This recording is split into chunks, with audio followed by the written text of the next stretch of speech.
আজ আমি আপনাদের শোনাবো মা কালীর 4টি ভয়ঙ্কর অথচ মহিমাময় রূপের রহস্য। শোনার পর হয়তো আপনার শির দাঁড়াবে, ঠান্ডা স্রোত নেমে যাবে। 1. শ্মশান কালী। পুরাণ ও কাহিনী অনুসারে যখন মা দুর্গা অসুরদের বিনাশ করলেন তখন তিনি ভীষণ ক্রোধে পরিপূর্ণ হয়ে ওঠেন।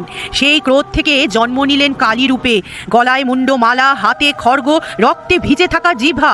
কিন্তু সেই ভয়ঙ্কর শক্তি থেমে থাকেনি, ক্রোধ আর ভয়ঙ্কর আকার নেয়। মা তখন শ্মশানে নৃত্য শুরু করেন। শ্মশানের আগুন, চারপাশের মৃতদেহ আর মৃত্যুর পরিবেশকে কেন্দ্র করে মা শ্মশান কালী রূপে প্রকাশিত হন। 2. ভদ্রকালী।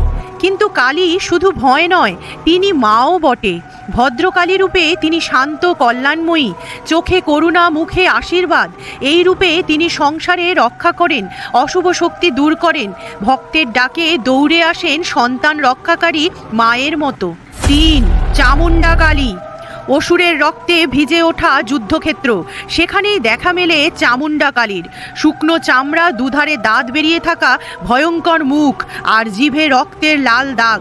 এই রূপে তিনি ধ্বংস করেন সব দানব শক্তি। 4. মহাকালী। সবশেষে মার সেই রূপ যা সময়কেও গ্রাস করে। মহাকালী তিনিই সৃষ্টির শুরু, তিনিই ধ্বংসের শেষ। 4 হাতে খড়গ, শঙ্খ, চক্র, ত্রিশূল। মহাকালী জানান দেন সময়ের চক্র থেকে কেউ পালাতে পারবে না।